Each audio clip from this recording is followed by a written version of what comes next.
we've managed to nab some really big clients. A lot of the time I'm unaware of it because a lot of them are fashion clients. So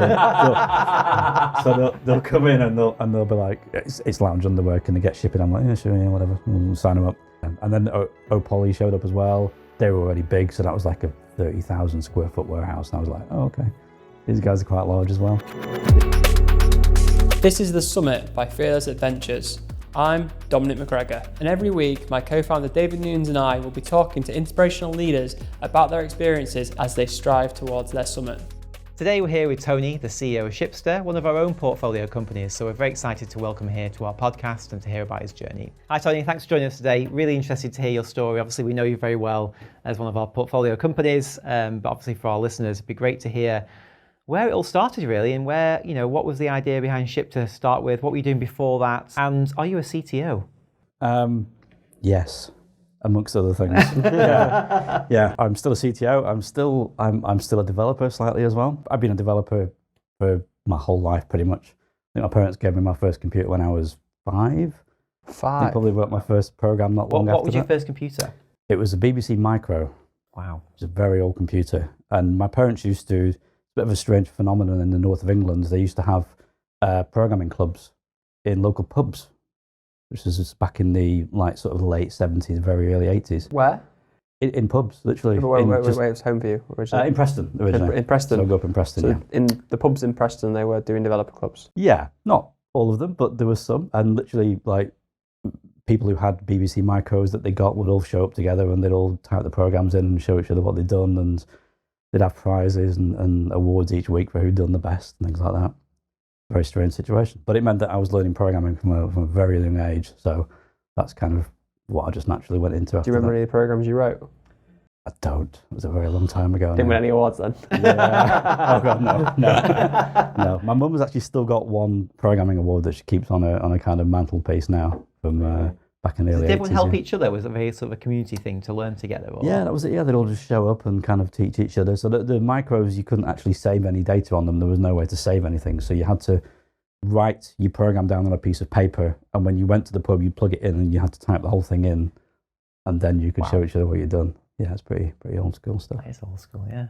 That led me into programming, and I've eschewed the usual route of going through college or uni. I went straight into a technical job straight away. I got a job working for a company called Zen Internet.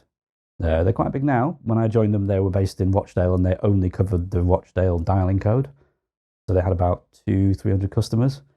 So my first job was fixing dial-up connections in DOS, so pre-Windows, before anything else. Yeah, and I cut my teeth on that, and then I kind of worked my way into a programming role just by kind of learning in my spare time and decorating my CV a little bit to make it seem slightly better than it was, so I could get a programming role. And then yeah, went from there. I've done programming for 20 odd years plus now. And when I was working for the British Credit Union Association in Manchester, so they were working on a big project to build a white labelled banking system. That was what they were doing. They got like £30 million from the government to build it. And me and my current client services director, Damien, we actually worked together there at the same time. So we were basically approving and signing off all of the projects and the outside contractors and contracts that they had, just to make sure that technically they all made sense and that they were making, they were paying the right amount of money for things like that. And at the time, I had a friend of mine who he was working for a retail company up in Carlisle. And they had a problem that they wanted to ship stuff out from the software they had, but they couldn't do it. So they didn't have the necessary links to different things. They got quotes from some of the bigger providers in the market, and they were charging them, tens of thousands a month, £10,000 a year just for the pleasure of even signing up. So I built him a little piece of software for free. I just gave it to him, and he started using that. We made a very small change to it for him.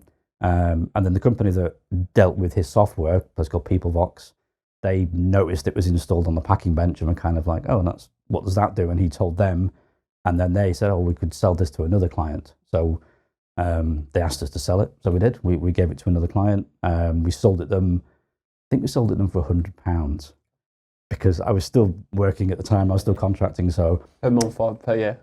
Just a one-off. We literally gave it to them, £100. There you go, take it. You can have it. What did you use that £100 for? That's your first £100 entrepreneurial earning. Oh God knows. I actually Can't don't remember know. what you did. Can't remember what you No, I did. don't. I was contracting at the time, so I was like £100. Yeah, it went towards rent probably.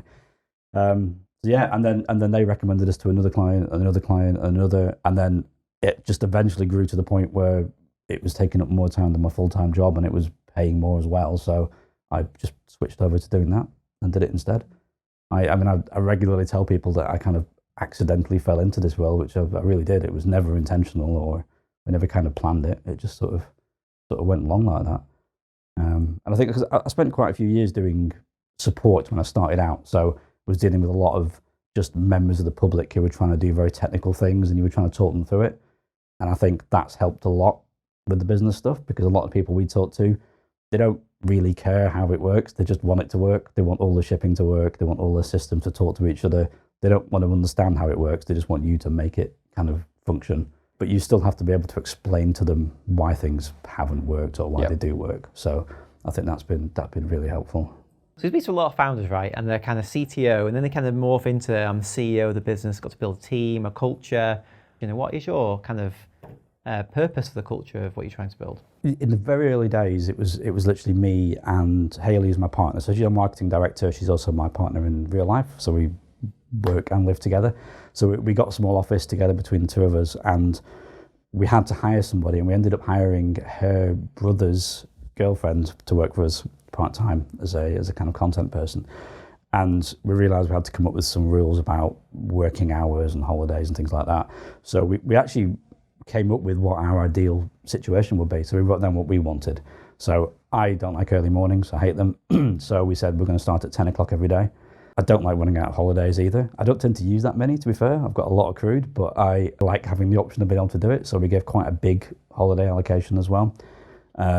We'd always planned to have things like long, good paternity policies and things like that. We never actually got around to that, but we kind of fed into it. We just do what we want, but we always give the employees the same thing that we get. That's quite inspiring, actually. Generally, if I give myself whatever I want, that's generally fairly generous. If you're giving yourself something, you tend to be more generous a little bit. So if we just give everybody else the same thing, then it's... Make it fair. Yeah, exactly. It's fair, and we don't really have to think about it too much. Everybody gets the same then. So nobody can really say, why do you get to take 10 weeks off a year to go on holiday? Why don't I get 10 weeks? Not that they get 10 weeks. They get... I'm fascinated from Preston programming club in a pub to learning from a young age to then building a company. What is your kind of view on how we create something in education or in learning, however you want to define education, that inspires people to think in 30 years in the future for what the career market is going to look like? It's a tricky one for me because I'm quite dyslexic. Like I managed to cope with it quite well now over the years. I've managed to train myself to I don't show it very much, but when I get tired, you'll see it in my emails. I'll start swapping words around and my spelling goes off. And when I was young, it wasn't really well taken care of in the school system. So I did very well in earlier education, I think, when things like that didn't come out as much. So I did very well in kind of primary school and the beginning of secondary school. But then when things started advancing to the point where you were doing kind of more advanced English or, things like that, it really let me down because I couldn't spell things properly. My handwriting was terrible. My English teacher, who I won't name, he was not very good at dealing with it, let's say. And I ended up in basically a remedial English class at high school, even though my teacher at the time said my writing was very good and, it didn't matter. I was in kind of the top class for maths, but the bottom class for English. And that put me off a lot. Which is a glaring indicator.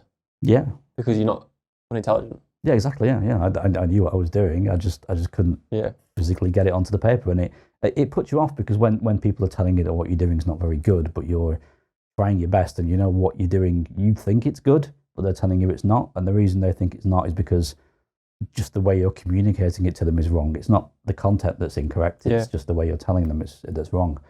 And that was a big problem. So it put me off school a lot. When I was school, I had 3 GCSEs. So out of 8 courses, I only actually got a passing grade on 3 of them. So I got a B in maths, and I think I got like a just about passing grade in science, I think. Just about. This was back when, I don't know if it's different now, but a lot of our work was coursework throughout the year. And coursework was a lot of writing and creating reports and things like that. So I did really badly at those. but I did much better at exams because they're short answers or you're ticking a box, so I could do those. I tried going to college for a couple of years. I experienced similar things there as well, so I very quickly left and just got a job instead. I think schools are better at that now, so it's that hopefully is not so much of a problem anymore. I still don't think formal education would be for me anyway. How do we get more you? More Tonys? I mean, an apprenticeship would have been great. I tried to get an apprenticeship when I initially quit college.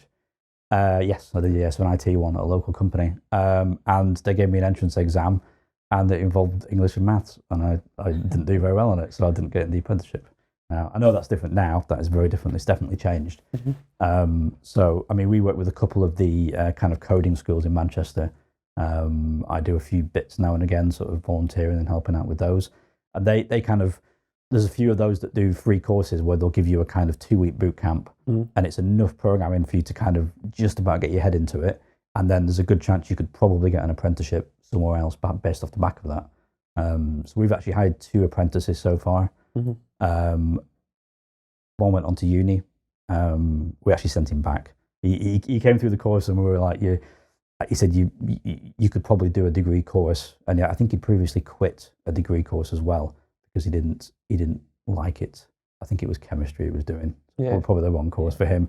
And we were like, you could definitely do a degree, so we encouraged him, and he's gone back. I think that's a great route. I mean, I learnt programming on my own. I was very lucky to get in at an early age, but then kids do get in at an early age now. How can we inspire more at that early age? Because when I was growing up, the number one job that a guy wanted was to be a footballer. Now, the number one job for young people is to be an influencer. Obviously, those two things heavily influenced by external media, perception. How do we inspire more people to get into technical skills? Because that's what we need. I mean, it's a good question, isn't it? Because you don't ever see anybody with technical skills on the news, and if you do, it tends to not be for that. I mean, Bill Gates is something of a I wouldn't say a role model, but because he's not a very good role model, but he's a person that I look up to, someone who did, he obviously went to university, but he's mostly driven by his kind of technical side, even though he's into running his company and his foundation now. He's very driven by his technical side of things. But other than that, you don't really see technical people at all, do you? I think the apprenticeships is a good way to do it. I think showing people that there's a career path and what they can get into. And I think some people we've introduced a few people to that. So we took on an IT apprentice, and he was really good. And I thought he was really good at the kind of logic side of things. So we said to him, why don't you try programming? And he was like, I'm not really sure it's for me. And I was like, look, IT, you might perhaps get up to kind of 40 to 60,000 at the top end after you've been doing it for 5 or 10 years. Development, you'll get that on day one. Like, go and do the course, you'll have a good career afterwards. But he didn't understand that. He wasn't going to do it because he thought it was going to be too hard for him or he couldn't do it. I think it's just about educating people about the paths that they've got into that. So I don't think they really know about it. It's interesting you talk about dyslexia. It feels like now, when you were growing up, it was kind of, we didn't understand dyslexia. Now we're kind of in a phase where we're trying to help people that have it almost to achieve the same as everyone else. My view is like dyslexia could be a superpower, and how do we get that out of people? I think it can be. I think Richard Branson, who's famously dyslexic, has quite often said that he thinks it's a superpower for him. When I did go to college, I had a remedial entrance exam again because I'd come from remedial English. What horrible word is remedial, by the way? Yeah, I don't like it either. But they put me in this with a classroom with a young teacher, and she asked me to write an essay on. She actually asked me to write an essay on why I was in remedial English. So I wrote. It actually turned out to be a good idea because I wrote her a Beskin essay that just said, I explained why. I said it's because I'm dyslexic and I don't understand the characters and I mix stuff up. That's why they put me in here, and I explained how the teacher was wrong and how I'd kind of been forced into these classes I didn't want to go into. And she read it, even though it was badly spelt and my handwriting was awful. And she was like, oh, right, you don't need to be in here then. Told me to go, basically, and let me out of it. So I just got to go straight into the regular classes after that. So she kind of understood what I was talking about. And she'd also put me in touch with another teacher at the college who helped me learn some things about how to get around dyslexia. So like remembering words phonetically in your head, so you remember them as sounds rather than letters, which is kind of how you get around it. If you remember the sounds, you can do that. You can organise those in your head properly. So it means sometimes you spell words hilariously wrong because you write them as you spell them. That can sometimes go really badly wrong, but yeah, mostly it's a good trick. But my parents went to France when I was young, and I learned quite a lot of words in France. So like croissant was always one that used to do me in. Still does me in. I still can't spell croissant today. Croissant is how I remember it. And if I ever have to write it down, I'm like, it's difficult to do. Different foreign words are the hardest. Receipt. Can't spell it. Recept, yeah. RECIEPT, yeah. Well, then I also moved to Turkey when I was 22 and lived there for a few years, and I had to learn Turkish as well, and that was a whole other How many thing. languages do you speak? Only 2. Yeah. And only 1 well.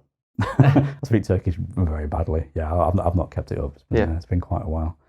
But yeah, Turkish is an awesome language. It's really simple to learn. It's much easier than English, especially for dyslexics. Latin-based.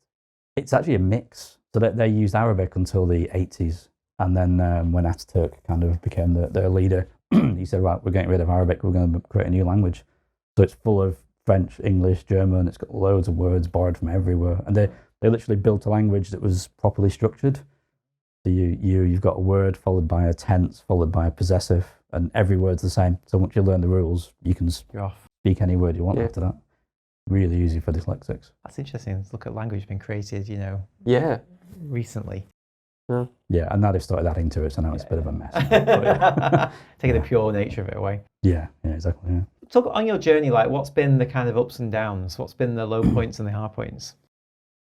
Well, so I think one of the major things has been that when I actually started it, being a technical person, I thought, right, I'll go on the internet and I'll find a guide to how to run a company, because there's got to be one. Surely there's a guide somewhere that tells you what you need to do, like what should you be doing each month, when do you budget, how do you do all this stuff, and there's nothing. There's 1,000 different people all saying 1,000 different things, and I didn't know who to believe or who to listen to.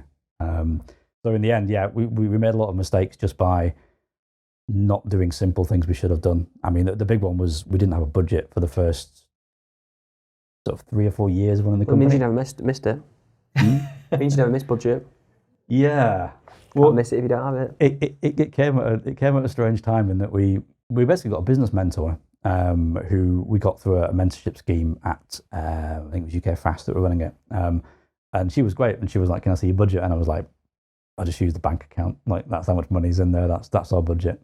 And she was like, "No, you need to do a budget." So we did a budget and found that we weren't making enough money to pay ourselves wages, and I couldn't figure out how we were kind of alive or paying for kind of accommodation or food, and we couldn't work it out, so we had to kind of dig through it and work out what was going on with it. And we worked out we weren't making enough money at the time, and that was the first time we put our license fees up when we learnt that.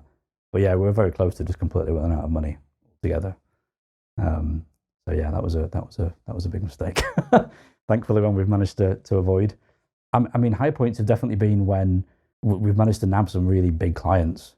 A lot of the time I'm unaware of it because a lot of them are fashion clients. So they'll come in and they'll be like, it's lounge underwear, can they get shipping? I'm like, yeah, sure, yeah, whatever, we'll sign them up. And then Haley's like, it's lounge underwear. I'm like, yeah, who are they? what do they do? I was like, well, okay, we know them. And then Opoly showed up as well. I didn't know who they were. We said we'd go down to the warehouse to meet them, and they were already big, so that was like a 30,000 square foot warehouse. And I was like, oh, okay, these guys are quite large as well. Yeah, there's been quite a few of those along the way where that's happened. In the early days, a lot of it was just when we actually started making enough money to hire somebody. That was the biggest first thing for me. I mean, I've hired a lot of people over the years in other companies for, as a lead or a head department, whatever. But actually hiring my first person to come and work for us was really good. Definitely the apprenticeship scheme as well. I really like that. We've had 3 so far, I think, apprentices who've come through. We've paid for them to do their training course, and to be fair, they've all left. They've all gone somewhere else. 2 went back to university. Another one went to a programming job at a different company. What's the favourite thing you enjoy doing most? Because we've been working from home for 2 years, and a lot of the growth that we've had has been over the last 2 years. We've basically doubled in size, over more pretty much. We've not met a lot of people. So now we've got back into the office. We have a Tuesday meeting every morning where we all stand around and we look at the Trello boards and we work out who's doing what for the rest of the week. That's probably the best bit, getting to see the team. We still work from home quite a lot. So 2 days a week in the office, 3 days at home. Even when we're in the office, there's usually only 2 or 3 other people in there at the same time. So it's really good having everybody together and we all get to chat and see what we're doing. And as of 2 weeks ago, we used to have a Pizza Friday. And I said years ago that I hated Pizza Friday. Now we've started doing a movie night. So we moved in our new office. We've got quite a big lounge area. We've got a big 70-inch TV on the wall. So we've got a movie night once a month.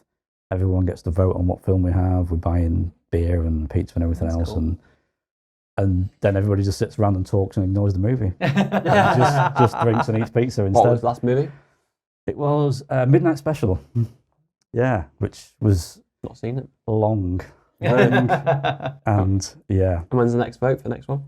We haven't done it yet, but it's going to be Shrek 2. We had a chat last time, so Shrek 2 is going to be the next. Have you watched Shrek 1? Shrek 1? Oh yeah, it's in all of them. Yeah, we had a summer party about 3 years ago in my old flat in the centre of town, and we had cardboard cutouts of loads of characters stood around the flat, and the cardboard Shrek we gave away as a prize, but he now lives in the office, so there's a cardboard Shrek that's lived in our office for about 4 years now. Yeah. He's the health and safety inspector. He's got a high-vis on and everything. He's been there for a while. Yeah. Oh. So where are you on the journey onto your summit? Where would the summit be for you, and kind of where are you on that journey? We've been trying to expand out my role because I think for the first year and a half, perhaps 2 years, it was just me doing sales, support, programming. Everything was just me, basically. So we've been slowly separating these roles out and turning them into departments as they've needed to be done.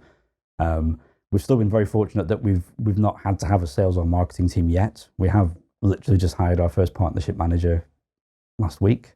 But before that, we've been very fortunate to be just living off referrals and from partners. So that's been super easy. But yeah, we need to expand out those roles a bit more. So we're growing the technical department. We now have 2 full-time developers. We're looking to get another one as well. So we'll actually have a team of programmers to take that off me. Obviously, we'd be able to let go. No, definitely not. No, I'll still be doing it. I'll probably hire a CTO and then end up working for the CTO whilst also managing him at the same time. But yeah, I think we need to expand out those departments. We're also looking to expand into just other countries. We've been very focused on the UK to start off with. I think probably 90% of all our clients are in the UK at the moment.